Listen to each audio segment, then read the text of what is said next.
6. Building a new life. Hallucinating and restrained by sheriff's deputies and hospital staff, this once happy family man received an unexpected gift from God, a firm foundation in sobriety that would hold up through good times and bad.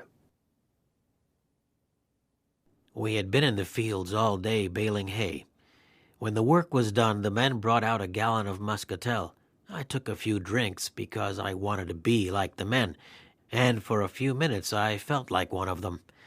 Then I fell asleep under the outdoor table where my mother fed the workers. When I was found, they carried me into bed, and the next day I got a scolding. I was 6 years old. My early years were spent on my aunt and uncle's farm. They raised me after my father and mother divorced. My father kept my 2 brothers and 2 sisters. My grandmother took me, the baby, and when raising a baby was too much for her, I ended up on the farm. Life was hard work in those days. We ate what we grew ourselves, plus a few store items we traded for. By age 8, I was guiding a horse-drawn plow by myself. In the family and in our farming community, we spoke only Spanish. It wasn't until I went to school that I was forced to speak English and was told that speaking Spanish wasn't right. I never felt I was as smart as the other kids or as good as anyone else. On the farm, I knew I could do anything. In school, it was a different story. At 13, I was tall, strong, and looked older. My aunt and uncle had sent me to live with a family in a larger town to get schooling they hoped would help me. I went around with guys who were 18, and they took me to a Halloween party. I almost choked on the first sip of the whiskey they were passing around, but by the second sip, I thought it was pretty good stuff. It made me feel like one of the guys. It didn't matter that I was only 13. I felt just as old as they were. By the end of the night, I had passed out in the outhouse and had to be carried home by a friend. By 15, picking produce in the summer to earn money, I was sneaking out nightly to drink beer in the fields with the other pickers. Primed with beer, I could talk to girls and go to dances. I was just like everyone else.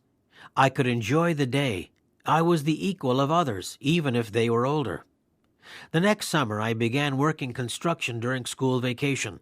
I was working with the older men, and at the end of the day, I went to the bar with them.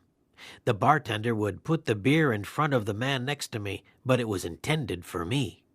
I loved Fridays, payday, when we went out and got loaded. I started getting liquor on weekends so I could go to dances. I was hanging around with guys who drank like me.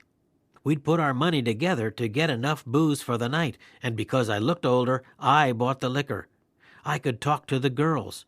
I was a big shot with the guys because I had the booze and the girls. 2 days before Christmas, I was on the way to basic training. On the train's next to last stop, my buddies from home and I got off and rushed to the bar to buy liquor to celebrate Christmas. Back on the train, we were warned that the MPs were throwing bottles out the windows, so we drank ours hard and fast and got loaded. After basic, we were sent to different bases. I didn't drink often because I wanted to get ahead, but every time I drank, I wouldn't stop until everything was gone. I didn't know how to say, "I'm going to quit now." At home on leave, I married a young woman from my hometown, and our first daughter was born the next year. When I came home from the Air Force soon after that, the party really started. A big hero like me, I drank only on weekends at first, drinking and dancing with my old buddies and their new wives. The only car accident I was in while drunk happened that year.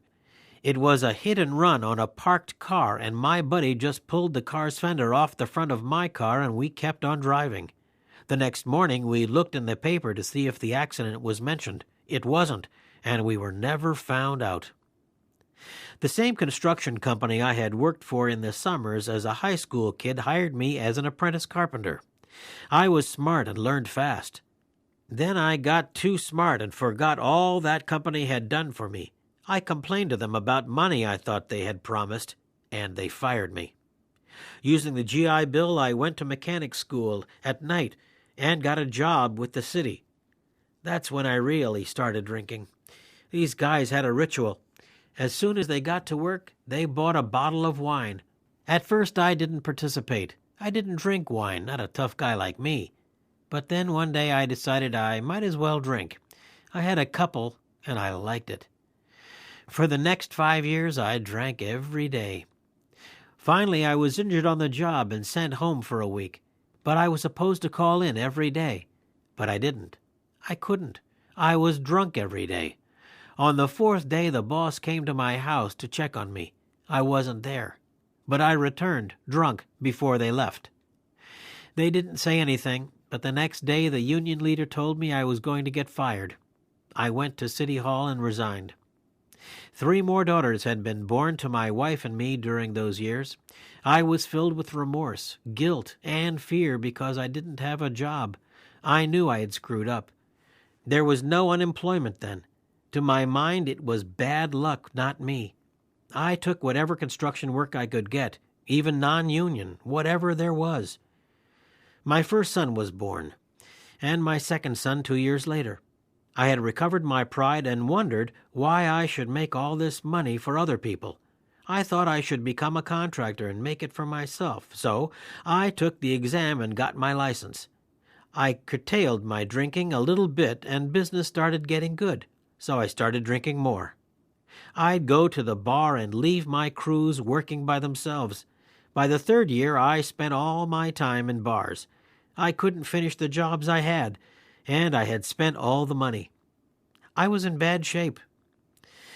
I was a full-blown alcoholic, blaming God and bad luck. It had me down. I just couldn't get back up, and I lost my business. For the next 3 years, I was working odd jobs. 2 days here, 3 days there. I was barely making it, with a big family to support. I didn't bring home enough. I drank it up. My wife was griping and cussing, and I just wanted to get away from it all. I started taking jobs out of town. One time I was a foreman for an aluminum siding company. I don't know how we got jobs finished. Every morning I was hungover, sick. The workers would have to wait for me to start. At noon I would go to the bar to fix myself up, and then I would party at night. There was only fighting at home, and I finally moved out so the kids wouldn't see me drunk. Now I can really drink, I thought. My wife went on welfare, and I even stopped contributing after a while. I had to have enough to drink. I continued to work construction, but I wasn't very dependable. I'd work okay for 3 or 4 weeks, and then I wouldn't want to get up in the morning. I'll get another job, I would think, but I always got fired. A few years later, I was arrested driving while intoxicated, but it was reduced to reckless driving with the help of a state police buddy of mine. I was told, however, that if I had one more offense, they would take my license away. That was at the same time as my first try at AA. I couldn't get sober, and I couldn't get drunk. I was feeling scared, remorseful, guilty. I ran to a hamburger stand near my apartment, looked in the phone book for the number of a clubhouse for AAs, and gave them a call. 2 men came to my apartment and stayed with me, drinking coffee until after the bars closed. They kept coming, taking me to meetings for a month. I thought I was doing okay, so I didn't need it anymore. It felt like those 2 guys were after me, bothering me too much, so I got drunk to get back at them. After that, I moved to California. My kids were on welfare while I was touring all over. I never knew anyone could make the money I made in union construction jobs in California, so I drank it up. I didn't feel bad about the kids because I was drunk all the time. I sent them presents. When I got sober, I felt bad about them, so I'd drink again. I couldn't stand being sober because I couldn't stand thinking about how I hadn't taken care of my own kids. I did a lot of drinking on the job. Carpenters worked in shorts and had coolers of beer. There were beer cans all around the job site. I would go to the all-night store early every morning to buy a bottle of wine for my thermos to keep me going until lunch. Then I'd buy wine at lunch for the afternoon, and on my way home I'd buy a six-pack of beer and a bottle of wine for my evening. That was the cycle of my life. Once I was stopped because my truck was weaving while I was driving home from a friend's house, and they gave me a DWI. It meant a $300 fine and 1 year of probation, and I didn't think I would make it, so I decided to move back home. I spent 3 months on unemployment, which to me meant 3 months of partying. When the money ran out, I looked for a job. Even though my California union card meant nothing, I got a job as a foreman back with my first employer. I look back on that now and I think, was God good to me or what? And I was blaming God all this time for my troubles. Since it was my first job in some 3 months, I celebrated staying drunk. I would go to the job site and get the workers set up, then take off to drink. This lasted until the day I told off the owner of a company we were working for and I got fired. That job put me on the union hiring list, however, and I got good jobs with good companies. I began to try to get sober. Sometimes I could last for a week or two. Then I would get drunk again. I was seeing the kids a lot then. I moved into an apartment behind my wife's house, sharing it with my father-in-law. My daughters were married by then, and my sons were in junior high school. I wasn't included in family events, but I was there. That year I went to an alcohol treatment program twice. The first time I was in treatment, I was shaving at the mirror in the bathroom, and it seemed to me that my beard was growing back in as fast as I could shave it off. Even though I was in a hospital gown, I escaped, running down the streets and jumping up and over fences. I was on the porch of a woman's house banging on the door for her to let me in when the police arrived. I tried to convince them she was my wife and my children were inside, but they saw the hospital bracelet on my wrist and they took me back to the program. Those were the days when they strapped you down to protect you when you went into DTs. They were the worst DTs I had ever experienced. I had never been so scared in my life. I thought gangsters were after me, and they were going to kill me. They had me tied down, so I tried to be very quiet and hide so they wouldn't find me. The doctor told me that if I went into DTs like that again, I might not come out. I stayed sober 3 months after that experience, going to some AA meetings. Then I drank again. A few months later, I was back in the treatment program, not as sick this time, and I stayed sober for 3 more months. Then I went on a 10-day binge. I was filled with fear and I couldn't walk. I had to crawl to make it to the bathroom. I eventually cleaned myself up and managed to work. Then a Thanksgiving party on the job started me back drinking every day through Christmas. I was laid off after that. Then I really got down to some serious drinking. By mid-January, I was having hallucinations that would not go away. I called a residential treatment program and said I wanted help. They told me I could be admitted in 3 days. I drank to maintain for those 3 days.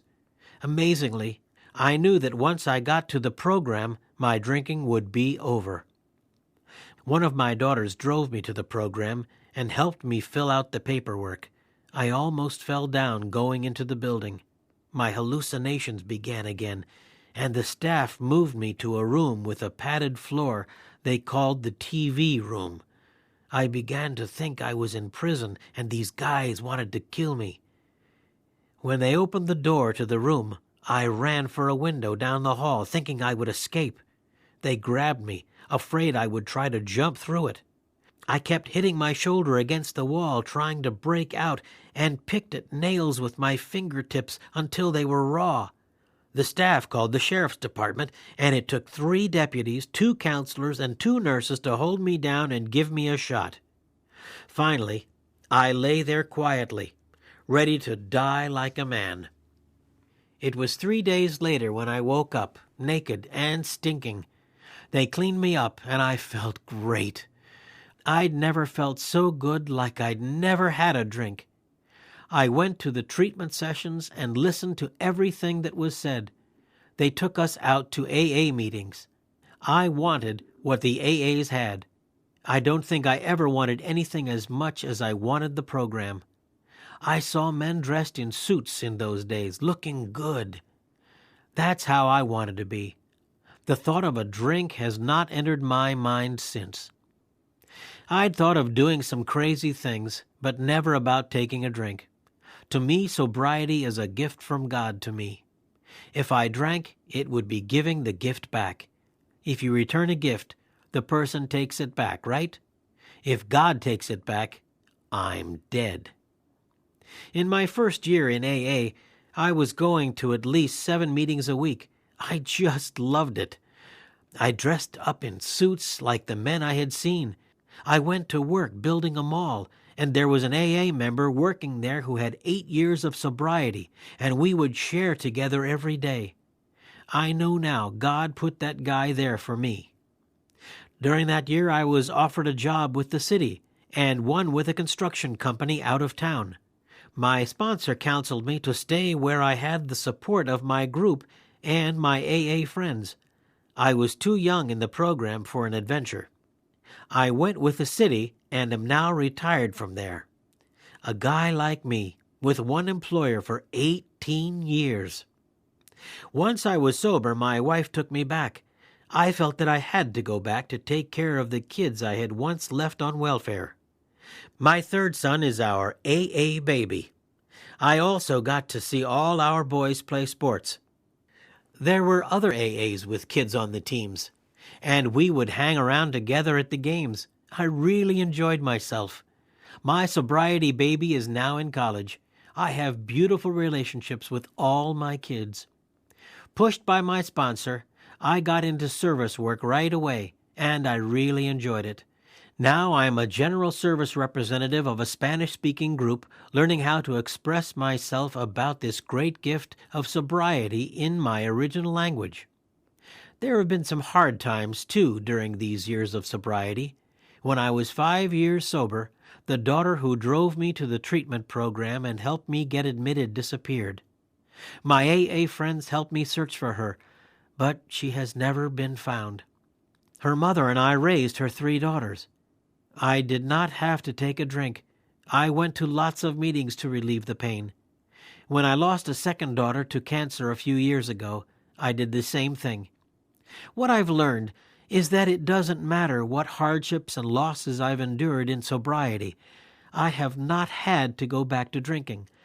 As long as I work the program, keep being of service, go to meetings, and keep my spiritual life together, I can live a decent life. When I look back now, I think I stopped maturing at 15 when I started to get drunk with the older guys. I wanted to feel at peace with myself and comfortable with other people. I never found it in drinking. The belonging I always wanted, I have found in AA and in sobriety. I don't think about drinking. God is there. My sponsor is there. All the credit belongs to God. On my own, I could not have quit. I know. I tried it.